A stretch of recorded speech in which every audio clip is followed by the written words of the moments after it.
ঝিনাইদহ ৪ আসনের সংসদ সদস্য আনোয়ারুল আজিম আনারকে ক্লোরোফর্ম প্রয়োগে হত্যা করা হয়। আগেও দুবার তাকে হত্যার পরিকল্পনা করেছিল খুনিরা। এসব তথ্য দিয়েছেন ডিবি প্রধান হারুনুর রশিদ। এমপিকে হত্যার আগে হুন্ডির মাধ্যমে টাকা আদায়ের পরিকল্পনা ছিল বলেও দাবি তার। মামলা তদন্তে কাল কলকাতায় যাচ্ছে ডিবির তদন্ত দল। ৩০ এপ্রিল দুপুরে কলকাতার নিউ টাউনের ফ্ল্যাটে সেলেস্তা রহমান, আক্তারুজ্জামান শাহীন ও আমানুল্লাহ ওরফে শিমুল ভূঁইয়াকে ঢুকতে দেখা যায়। এমপি আজিমকে হত্যার জন্য আমানুল্লাহ ও সেলেস্তাকে সেখানে রেখে যুক্তরাষ্ট্র পালিয়ে যান সাবেক মেরিন ইঞ্জিনিয়ার শাহীন। এক ব্যবসায়ীর কাছে ২০টি স্বর্ণের বার রয়েছে এমন কথা বলে এমপি আজিমকে শাহীন কলকাতা নিয়ে যায় বলে জানায় কলকাতার গোয়েন্দারা। স্বর্ণের লোভেই নিউ টাউনের ফ্ল্যাটে ওঠেন আজিম। প্রথম ২ দিন এমপিকে ব্ল্যাকমেইল করে হুন্ডির মাধ্যমে টাকা নেয়ার পরিকল্পনা ছিল হত্যাকারীদের। মূলত রাজনৈতিক ও ব্যবসায়িক বিরোধের কারণে এই হত্যাকাণ্ড ধারণা গোয়েন্দাদের। পরে 10 পদ্ধতির এক পর্যায়ে তাকে একটা ক্লোরোফর্ম মানে চেতনানাশক ঔষধ তার মুখে নাকে দিয়ে দেয়। দিলে পুরো চেতনানাশক হয়ে যায়। তখন তারা ছবি তুলেছে তার নোট, কিন্তু পরবর্তী পর্যায়ে তার আর জ্ঞান ফিরে নাই। তখন তারা আর তাদের যে ওই 2 দিনের প্ল্যান সেটা বেঁচে গেছে। তখন তারা তাদের যে পূর্ববর্তী প্ল্যানে চলে আসছে। এমনভাবে তার মোবাইলগুলিকে অ্যানালাইসিস করে বিভিন্ন জায়গায় দিতে হবে যেন তাকে যেন এই জায়গায় যে ক্রাইমটা হয়েছে এটা যেন খুঁজে না পারে। ব্রিফিংয়ে ডিবি প্রধান জানান, জাতীয় নির্বাচনের আগে ও পরে দুবার আজিমকে হত্যার পরিকল্পনা করা হয়। দুবারই খুনিদের আমন্ত্রণে কলকাতা যান এমপি আজিম। কথা ছিল তাকে প্রথম কিন্তু তারা হত্যাটা করবে না। প্রথম তাকে হানি টেপের মতোই তাকে মানে ভয় দেখাবে, তাকে নোট ছবি তার যে নোট ছবিটা তারা তুলে এই ছবিটা দিয়ে তাকে 2 দিন ব্ল্যাকমেল করবে। অর্থাৎ তার কাছ থেকে তার ইন্ডিয়া যে বন্ধুবান্ধব তাদের কাছ থেকে অথবা বাংলাদেশ থেকে হুন্ডির মাধ্যমে টাকাটা নিয়ে আসবে শাহীন, একে যত কোটি টাকায় পারে, কিন্তু তাদের মূল উদ্দেশ্যটা ছিল তাকে হত্যা করবে। মামলার তদন্তের জন্য ঢাকায় আসা কলকাতার গোয়েন্দারা এখনও আসামিদের জিজ্ঞাসাবাদ করছে। ঢাকা ও কলকাতায় আটক আসামিদের দেয়া তথ্য উপাত্ত বিশ্লেষণ করছেন তারা। Arafatur Rahman, independent news, Dhaka. খুন হওয়া এমপি আনোয়ারুল আজিমের দেহের খণ্ডিতাংশ উদ্ধারে আজ ৩য় দিনের মতো অভিযান শুরু করেছে কলকাতা সিআইডি। তাদের সাথে আছে কলকাতা পুলিশ ও ডিজাস্টার ম্যানেজমেন্ট টিম। বাংলাদেশ সময় দুপুর 12:30টার দিকে এই অভিযান শুরু হয়। ৩য় দিনের মতো অভিযানে যাওয়া সিআইডি পশ্চিমবঙ্গের পোলেরহাট থানার ভাঙুড় কৃষ্ণমাটি গ্রামে অভিযান শুরু করেছে। 12 দিনের রিমান্ডে থাকা অভিযুক্ত জিহাদ হাওলাদারের তথ্য অনুসারে সেখানকার স্থানীয়ভাবে পরিচিত বাগজোলা খালে লাশের খণ্ডিতাংশ ফেলা হয়েছে। উদ্ধার অভিযানে পুলিশ নৌকা, ডুবুরি, জালসহ বিভিন্ন উদ্ধার সহায়ক সরঞ্জাম সাথে নিয়েছে। এর আগে শুক্রবার 12 দিনের আবেদন মঞ্জুর হওয়ার পরই জিহাদকে নিয়ে অভিযান চালায় সিআইডি। তবে এতে মেলেনি এমপি আজিমের দেহাবশেষ।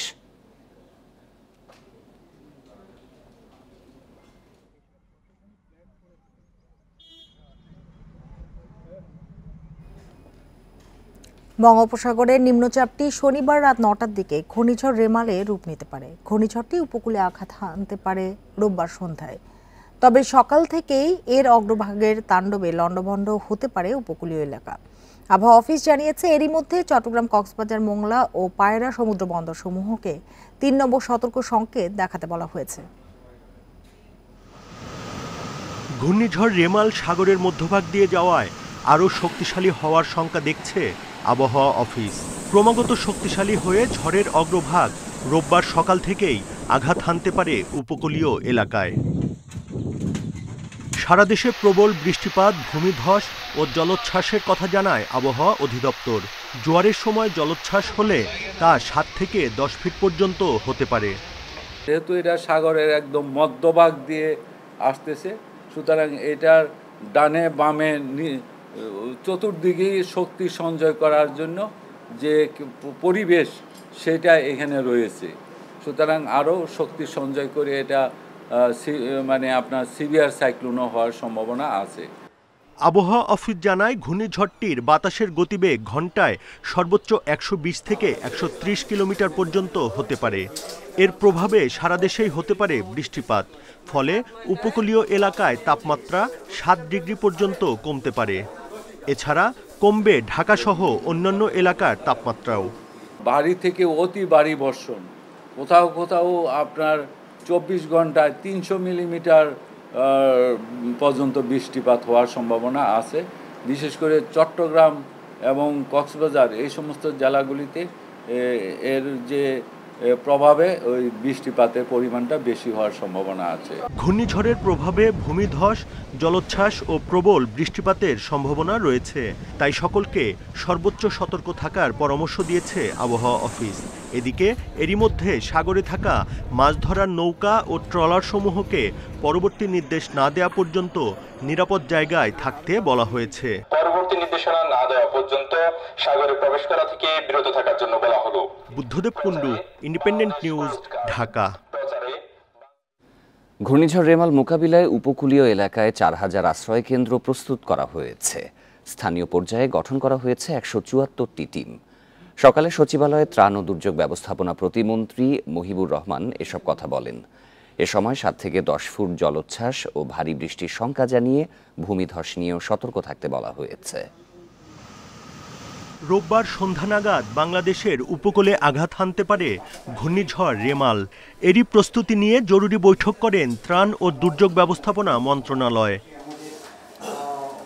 পরে প্রতিমন্ত্রী জানান, সাতক্ষীরা থেকে কক্সবাজার পর্যন্ত উপকূলীয় এলাকা ঘূর্ণিঝড়ের কবলে পড়তে পারে। পরিস্থিতি মোকাবেলায় এরই মধ্যে ফায়ার সার্ভিস, সেনাবাহিনী ও কোস্টগার্ডকে প্রস্তুত রাখা হয়েছে। ফায়ার সার্ভিস তাদের সমস্ত জিনিস ইনস্ট্রুমেন্ট নিয়ে তারা তৈরি হয়ে আছে। বিভিন্ন বিশেষ করে চিটাগাঙে, কক্সবাজারে যদি সেখানে ল্যান্ডস্লাইড হয় সেখানে সেনাবাহিনী তাদের দায়িত্ব নিয়েছে, তারা সেভাবে প্রস্তুত রয়েছে। বিশেষ করে আমাদের যারা স্বেচ্ছাসেবক আছে, সিপিবি, রেড ক্রস, সবাই সম্মিলিতভাবে আমরা কাজ করার জন্য আমরা প্রস্তুতি নিয়ে রেখেছি। ব্রিফিংয়ে জানানো হয়, ঘূর্ণিঝড়ের গতি প্রকৃতি ও আবহাওয়া অধিদপ্তরের বিপদ সংকেত দেখে মানুষকে আশ্রয় কেন্দ্রে নিয়ে আসা হবে। 24 ঘন্টা খোলা থাকবে তথ্য কেন্দ্র। 4000 আশ্রয় কেন্দ্র আমাদের উপকূলীয় আছে, সেগুলি আমরা প্রস্তুত রেখেছি। এবং খাদ্যর জন্য যে আমাদের প্রত্যেকটা জেলায় যে পর্যাপ্ত খাদ্য গুদামে আমাদের টিন, আমাদের শুকনো খাবার, যে সমস্ত জিনিস আমাদের দরকার হবে সেগুলি আমরা মজুত রেখেছি। এবং ভবিষ্যতে আরও প্রয়োজনীয় জন্য আমরা ঢাকা থেকে যাতে আমাদের সাপ্লাই দিতে পারি সেগুলির জন্য আমরা প্রস্তুতি নিয়ে রেখেছি। আশ্রয় কেন্দ্রে শুকনো খাবার, শিশু ও গোখাদ্যের ব্যবস্থা রাখা হচ্ছে বলেও জানান প্রতিমন্ত্রী। নিরাপত্তার ঘাটতি থাকবে না বলেও আশ্বাস দেন তিনি। Buddhadeb Kundu, independent news, Dhaka. ঘূর্ণিঝড় রেমাল মোকাবিলায় প্রস্তুতি নিচ্ছে প্রশাসন ও ঘূর্ণিঝড় প্রস্তুতি কমিটি। বিশুদ্ধ পানি ও শুকনো খাবারের পর্যাপ্ত মজুদ রাখা হয়েছে। দুর্যোগ শুরুর আগেই যাতে সবাই আশ্রয় কেন্দ্রে যায় সেজন্য সতর্ক করে চালানো হচ্ছে প্রচার। ঘূর্ণিঝড় রেমালের আঘাতের আশঙ্কায় উপকূলবাসী। ঝড় মোকাবিলায় আগেভাগেই প্রস্তুতি নিয়েছে প্রশাসন ও স্বেচ্ছাসেবী সংগঠনগুলো। যদি সতর্ক বাড়ে 3 থেকে 4 নাম্বার সংকেত হইলে আমরা পতাকা উত্তোলন করব। যাদের ঘরবাড়ি আছে, দোকানপাট আছে, আমরা তাদেরকে সতর্ক হুঁশিয়ারির সঙ্গে দিচ্ছি। বরিশালে প্রস্তুত 541টি আশ্রয় কেন্দ্র। মজুত রাখা হয়েছে বিশুদ্ধ পানি ও শুকনো খাবার। প্রস্তুত আছে মেডিকেল টিম এবং 1500-এর বেশি স্বেচ্ছাসেবী। পাশাপাশি অন্যান্য শিক্ষা প্রতিষ্ঠান সহ বিভিন্ন প্রতিষ্ঠানও জরুরি প্রয়োজনে আশ্রয়কেন্দ্র হিসাবে ব্যবহার করা যাবে, সেই প্রস্তুতিও আমাদের আছে। ঝালকাঠিতে প্রায় 2 লাখ মানুষের আশ্রয়ের ব্যবস্থা রাখা হয়েছে। পটুয়াখালীতে প্রস্তুত 703টি আশ্রয় কেন্দ্র। সাইকেল সেন্টার দিয়েছেন, তাতে মানুষ অনেক ডরে না। সাতক্ষীরায় ঝুঁকিপূর্ণ বেড়িবাঁধ দুর্যোগের ভয় বাড়িয়েছে উপকূলবাসী। আশ্রয় কেন্দ্র অপর্যাপ্ত বলে অভিযোগ আছে। ঘূর্ণিঝড় রেমালের বিষয়ে অবশ্যই আমরা আতঙ্কিত এবং আমরা প্রতিনিয়ত খবর নিচ্ছি আমাদের এলাকায় আঘাত হানবে কিনা, হানলে আমরা কিভাবে কোন আশ্রয়ে যাব, কোথায় থাকবো। আমরা এখানে আমাদের নিচের অবস্থা, নদীর এই ভাঙনকুল, তো এখানে খুবই সমস্যা। আমরা চাচ্ছি এখানে আমাদের একটা টেকসই ব্যবস্থা হোক। চাঁদপুরে 353টি আশ্রয় কেন্দ্র ঘিরে নেওয়া হয়েছে ঘূর্ণিঝড় মোকাবিলার প্রস্তুতি। ভোলা, লক্ষ্মীপুর ও নোয়াখালীর বেশিরভাগ আশ্রয় কেন্দ্রই জরাজীর্ণ এবং থাকার অনুপযোগী। জলোচ্ছ্বাস শুরু হয় তখনই এগুলা কিছু সময়ের জন্য মেরামতের ব্যবস্থা করা হলো, স্থায়ীভাবে বসবাসের অযোগ্য থাকে। ঘূর্ণিঝড় মোকাবিলায় খুলনায় 406টি আশ্রয় কেন্দ্র প্রস্তুত রাখা হয়েছে। বাগেরহাটে 359টি আশ্রয় কেন্দ্রে অবস্থান করতে পারবেন 2 লাখের বেশি মানুষ। সোহেলি জাহান, ইন্ডিপেন্ডেন্ট নিউজ। আগুনে পুড়ে যাওয়া বঙ্গবাজারে 10 তলা বিশিষ্ট আধুনিক ভবন নির্মাণ সহ 4টি প্রকল্পের উদ্বোধন করেছেন প্রধানমন্ত্রী। উদ্বোধনী অনুষ্ঠানে তিনি বলেন, নতুন করে ব্যবসা শুরু করতে ক্ষতিগ্রস্ত ব্যবসায়ীদের সহযোগিতা করবে সরকার। নির্মাণ কাজ শেষে 3 বছরের মধ্যে দোকান হস্তান্তর হবে বঙ্গবাজারের ক্ষতিগ্রস্ত ব্যবসায়ীদের কাছে। 2023 সালের 4 এপ্রিল ভয়াবহ আগুনে পুড়ে যায় বঙ্গবাজার। এক স্থানে 10 তলা বিশিষ্ট 4টি আধুনিক পাইকারি বিপণী বিতান নির্মাণ করছে দক্ষিণ সিটি কর্পোরেশন। সেখানে আগুনে ক্ষতিগ্রস্ত ব্যবসায়ীদের পুনর্বাসন করা হবে। পোস্তগোলা ব্রিজ থেকে রায়েরবাজার স্লুইস গেট পর্যন্ত হচ্ছে শেখ ফজলুল হক মনি সরণি। 974 কোটি টাকা ব্যয়ে 5 কিলোমিটার দৈর্ঘ্যের 8 লেনের লিংক রোডে সহজ হবে দক্ষিণাঞ্চল থেকে উত্তরে যাওয়ার পথ, কমবে ঢাকায় যানবাহনের চাপ। এছাড়া দক্ষিণ সিটি নিজস্ব তহবিল থেকে প্রায় 51 কোটি টাকা ব্যয়ে ধানমন্ডি লেকে নির্মিত হচ্ছে উন্মুক্ত বিনোদন মঞ্চ নজরুল সরোবর। আর শাহবাগে 604 কোটি টাকা ব্যয়ে আধুনিকীকরণ হচ্ছে হোসেন শহীদ সোহরাওয়ার্দী শিশু পার্কের। শনিবার সকালে দক্ষিণ সিটির 4 প্রকল্পের ভিত্তিপ্রস্তর উদ্বোধন করেন প্রধানমন্ত্রী শেখ হাসিনা। অনুষ্ঠানে তিনি বলেন, প্রকল্পের কাজ দ্রুত শেষ হবে। এতে নতুনভাবে বাঁচার সুযোগ পাবেন বঙ্গবাজারের ব্যবসায়ীরা। নতুনভাবে আবার দোকান করতে গেলে আমি জানি হয়তো কিছু সহযোগিতা লাগতে পারে, সেখানেও কতটুকু কি করা যায় আমি সেটা দেখব, যে এটা আপনাদের জন্য নতুনভাবে বাঁচার একটা সুযোগ করে দেবে। আধুনিক পশু জবাইখানা তৈরির পাশাপাশি সিটি কর্পোরেশনকে নানা নির্দেশনা দেন প্রধানমন্ত্রী। প্রত্যেক জায়গায় কোরবানির জন্য, পশু কোরবানির জন্য আধুনিক প্রযুক্তি সম্পন্ন ব্যবস্থা রাখতে হবে। বক্তব্যে বিএনপি শীর্ষ নেতৃত্বের সমালোচনা করে প্রধানমন্ত্রী বলেন, তারা দেশকে অস্ত্র চোরাচালানের রুটে পরিণত করেছিল। আওয়ামী লীগ সরকার এসে এই বাংলাদেশকে এই অস্ত্র চোরাকারবারির যে রুট সেটা আমরা বন্ধ করেছি। ভারতে উলফা থেকে শুরু করে যেখানে যেখানে যারা অস্ত্র সাপ্লাই দিল সেগুলো আমরা বন্ধ করেছি। তাদেরও যাতে শান্তি আসে, তাদের ওই 7 সিস্টার সেই ব্যবস্থাটি কিন্তু আওয়ামী লীগ করেছে। এছাড়া রাজধানীর 4 প্রান্তে 4টি পাইকারি মার্কেট করার পরিকল্পনা নেওয়া হয়েছে বলে জানান প্রধানমন্ত্রী। অনিমেষ কর, ইন্ডিপেন্ডেন্ট নিউজ, ঢাকা। ডিমের বাজারে অস্থিরতার জন্য একে অপরকে দোষারোপ করছে ডিম সমিতি এবং পোল্ট্রি অ্যাসোসিয়েশন। সরবরাহ কমের অজুহাত দেখিয়ে ডিমের দাম বাড়ানো হয় বলে অভিযোগ পোল্ট্রি ব্যবসায়ীদের। এভাবে 24 দিনে হাতিয়ে নেওয়া হয়েছে প্রায় 60 কোটি টাকা। তবে অভিযোগ অস্বীকার করেছে ডিম সমিতি। আমিষের সহজলভ্য উৎস হিসেবে বাজারে ডিমের চাহিদা সবসময় বেশি, তবে এখন আর সহজে কেনা যাচ্ছে না ডিম। বর্তমানে 1 ডজন ফার্মের মুরগির ডিমের দাম 150 টাকারও বেশি। টিসিবির হিসেবে 1 মাসে ডিমের দাম বেড়েছে প্রায় 20%। যেই চাকরি করি মনে করেন ফিক্সড টাকায়, মানে আদার্স কোনো ইনকাম নাই, সেই ক্ষেত্রে এরকম শত শত মানুষ আছে, খুবই কষ্ট হয়। ডিমের বাজারে অস্থিরতার জন্য সিন্ডিকেটকে দায়ী করছে পোল্ট্রি অ্যাসোসিয়েশন। ঢাকা রিপোর্টার্স ইউনিটিতে সংবাদ সম্মেলনে তাদের দাবি, 1 মে থেকে 25 মে পর্যন্ত 360 কোটি টাকা লোকসান করেছে প্রান্তিক খামারিরা। রাজধানীর তেজগাঁওয়ের ডিম ব্যবসায়ী সমিতি ও কর্পোরেট প্রতিষ্ঠানগুলো সরবরাহ সংকটের অজুহাতে দাম বাড়িয়ে বাড়তি মুনাফা করছে বলে দাবি তাদের। তেজগাঁও ডিম সমিতি যে SMS করে, তারা মূল্য নির্ধারণ করে এবং তাদেরকে ফলো করে সারা বাংলাদেশে যে ডিম সমিতিগুলো মূল্য নির্ধারণ করে তাদেরকে আসলে প্রতিহত করতে হবে, তাদেরকে শাস্তির আওতায় নিতে হবে। তবে পোল্ট্রি অ্যাসোসিয়েশনের অভিযোগ নাকচ করেছেন তেজগাঁওয়ের ডিম সমিতি। তাদের দাবি, কারসাজি নয়, অতিরিক্ত গরমে ডিমের উৎপাদন কমেছে। আমাদের নামে ক্লেম করছে, এটা সম্পূর্ণ ভুল। তেজগাঁতে মাত্র 15 থেকে 16 লক্ষ ডিম বিক্রি করা হয়। সারা বাংলাদেশে ডিম উৎপাদন আছে 4 কোটির উপরে। 4 কোটির উপরে ডিমের 15-16 লাখ ডিম কি 4 কোটি ডিমে নিয়ে করতে পারে? আসছে বাজেটে প্রান্তিক খামারিদের সুরক্ষায় 1000 কোটি টাকা বরাদ্দের দাবিও জানিয়েছে poultry association. Shahid Ahmed, independent news, Dhaka. পর্যাপ্ত শিক্ষার্থী পাচ্ছে না অনেক বেসরকারি মেডিকেল কলেজ। এবার সিট খালি প্রায় 1000, বেশিরভাগই বিদেশিদের জন্য সংরক্ষিত আসন। তবে শিক্ষার্থীদের আগ্রহী করে তুলতে মেডিকেল কলেজগুলোকে শিক্ষার মান বাড়ানোর তাগিদ দিয়েছেন স্বাস্থ্য প্রতিমন্ত্রী ডক্টর রোকেয়া সুলতানা। দেশে বেসরকারি মেডিকেল কলেজের সংখ্যা 67, MBBS-এ ভর্তির আসন 6293। এর মধ্যে 45% আসন বিদেশি শিক্ষার্থীদের জন্য সংরক্ষিত। 9 ফেব্রুয়ারি অনুষ্ঠিত ভর্তি পরীক্ষায় প্রায় 50,000 শিক্ষার্থী উত্তীর্ণ হলেও স্বাস্থ্য শিক্ষা অধিদপ্তরের হিসেবে এখন পর্যন্ত বিভিন্ন বেসরকারি মেডিকেল কলেজে 989টি আসন খালি।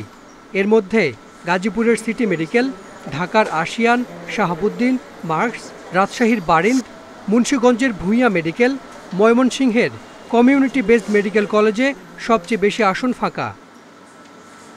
বেসরকারি মেডিকেল কলেজে ভর্তিতে গত বছর থেকে অটোমেশন পদ্ধতি চালু হওয়ায় বন্ধ হয়েছে জালিয়াতি। এতে মানসম্মত প্রতিষ্ঠান বাছাইয়ের সুযোগ পাচ্ছেন শিক্ষার্থীরা।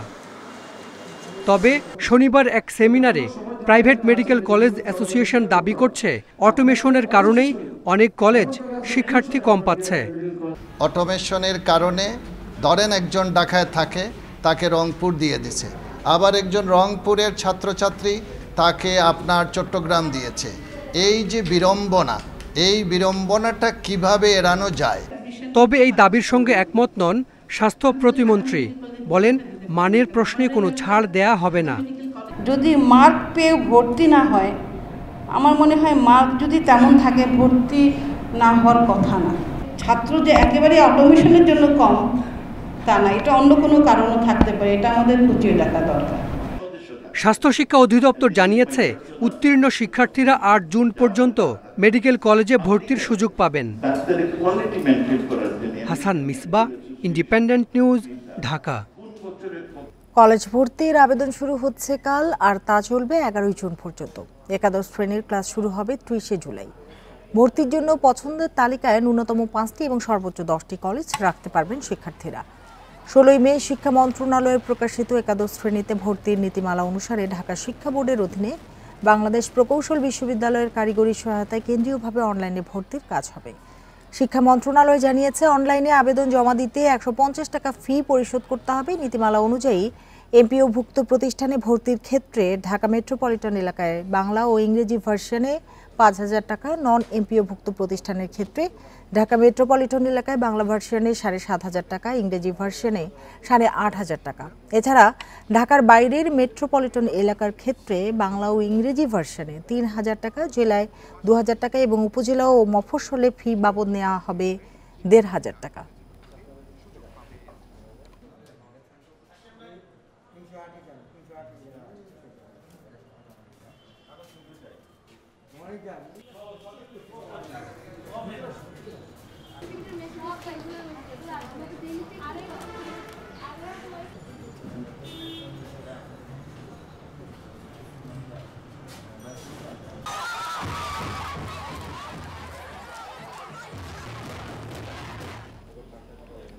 অসাম্প্রদায়িক চেতনা ও সাম্যের কবি কাজী নজরুল ইসলাম সবসময়ই প্রাসঙ্গিক।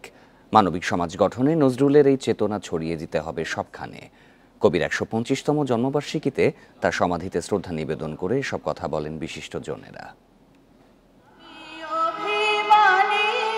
চেতনার কবি, বিদ্রোহের কবি, সাম্যের কবি কাজী নজরুল ইসলাম 125তম জন্মবার্ষিকীতে শনিবার ভোর থেকে কবির সমাধিতে শ্রদ্ধা নিবেদন করতে জড়ো হতে থাকে বিভিন্ন সামাজিক, সাংস্কৃতিক ও রাজনৈতিক সংগঠন। গাহি সাম্যের গান, মানুষে মানুষে ভেদাভেদ নেই, নজরুলের সেসব অমর বাণী উচ্চারিত হয় অনেকের কণ্ঠে। সেই জন্যে আমরা তাকে মানবতার কবি বলি। তিনি কোনো সম্প্রদায়ের কবি ছিলেন না, তিনি সকল সম্প্রদায়কে তিনি সমান চোখে দেখতেন, সমান শ্রদ্ধাবোধ তার ছিল। যতই সংকট হোক, দুর্গমগিরি কান্তার মরুকে নিয়ে আমরা যেন এগিয়ে যেতে পারি। এই গানটি অত্যন্ত একটি গুরুত্বপূর্ণ গান, কবির রচনা। এই গানটি আমার মনে হয় যে বাংলাদেশের জাতীয় পর্যায়ে এটা ব্যবহার করা উচিত বলে মনে করি আমি। নজরুল কোনো নির্দিষ্ট ধর্মের কবি নন, নির্দিষ্ট সময়ের নন। আমরা তখনই বলতে পারবো যে নজরুলকে আমরা সর্বান্তকরণে ধারণ করছি যখন আমরা দেখব জাতীয় জীবনে আমরা সামগ্রিকভাবে অসাম্প্রদায়িকতাকে প্রতিষ্ঠিত করতে পেরেছি। সাম্প্রদায়িক শক্তিকে পরাভূত করে বিজয়কে সুসংহত করতে নজরুলের চেতনার বিকল্প নেই। সাম্প্রদায়িকতার বীজ বৃক্ষকে সমূলে উৎপাদিত করে অসাম্প্রদায়িক বাংলাদেশ গড়ব, সেটাই হবে নজরুলের প্রতি আমাদের শ্রদ্ধাঞ্জলি নিবেদনের সার্থকতা। নজরুলের জন্মবার্ষিকী উপলক্ষে তার সমাধি প্রাঙ্গণে আলোচনা সভা ও সাংস্কৃতিক অনুষ্ঠানের আয়োজন করে ঢাকা বিশ্ববিদ্যালয় সহ বিভিন্ন সংগঠন। সেখানে বলা হয়, নজরুলকে ছড়িয়ে দিতে হবে বিশ্ব পরিমণ্ডলে। সুলতানা জাহান, ইন্ডিপেন্ডেন্ট নিউজ, ঢাকা। আর এই ছিল এখনকার সংবাদ। সব খবরের বিস্তারিত জানতে চোখ রাখুন ফেসবুক, ইউটিউব এবং এক্সে। আমন্ত্রণ পরের আয়োজনে।